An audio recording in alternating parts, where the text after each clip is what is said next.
Naging trending ang madamdaming song cover video ng lalaking ito habang inaawit ang popular song na Make You Feel My Love. Ang lalaki sa video ay hindi lang pala singer, kundi isa ring doktor at COVID-19 patient. Isang visiting consultant si Dr. Manuel Kelly Jr.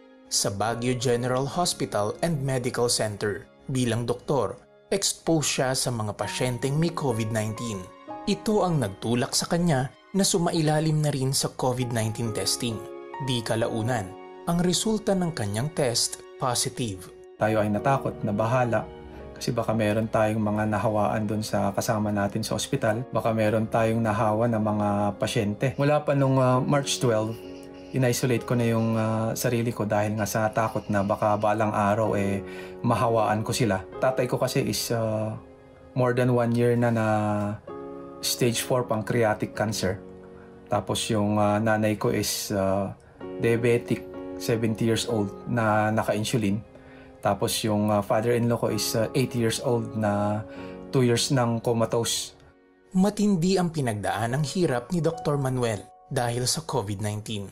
2 days nung pagkatapos nating na-admit sa ospital, nagkaroon tayo ng pamumuo ng plema sa ating throat at sa ating baga na mahirap nating ilabas. Very sticky talaga siya, nakadikit talaga. Dito tayo natakot kasi alam natin dito na nagsisimula Tila nasa kawalan at kadiliman si Doc Manuel nang may masilayan siyang pag-asa. Habang nakakonfine, iginugol niya ang oras sa pananalangin at pagbabasa ng Biblia. Sa Diyos lang tayo nakasandal Sa Kanya lang tayo nagtitiwala dahil alam natin siya ay totoo at mapagkakatiwalaan.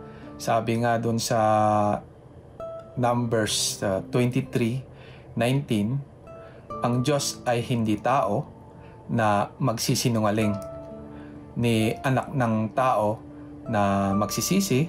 Sinabi ba niya at hindi niya gagawin? O sinalita ba niya at hindi niya isasagawa? Nung ika-10 araw niya sa ospital, naisipan ni Doc na mag-post ng isang video sa Facebook. Agad itong naging viral. Bumaha ng comments ng suporta at panalangin mula sa pamilya, mga kaibigan at kahit sa mga taong hindi niya kakilala. Gusto kasi nating magbigay ng encouragement sa mga kasama natin sa frontline na positive at lumalaban sa COVID. At gusto nating magbigay pugay doon sa mga namatay dahil sa COVID-19. Nanaig yung pagmamahal sa kapwa-tao kaysa doon sa takot na baka mahawaan sila o magkasakit ng COVID-19. So, yun ang kanta na pinili natin. Lumipas ang ilang linggo, bumuti ang kanyang kalagayan. Sa muli niyang pagsailalim sa mga COVID-19 test, negatibo na ang lumabas na resulta. Ang kanyang kagalingan ang lalong nagpatibay sa pananalig at pagmamahal ni Dr. Manuel sa Panginoon at sa kanyang kapwa. Sa awa naman ng Diyos tayo ay ito nga, gumaling. At least masasabi natin na okay na tayo, ligtas na tayo sa COVID.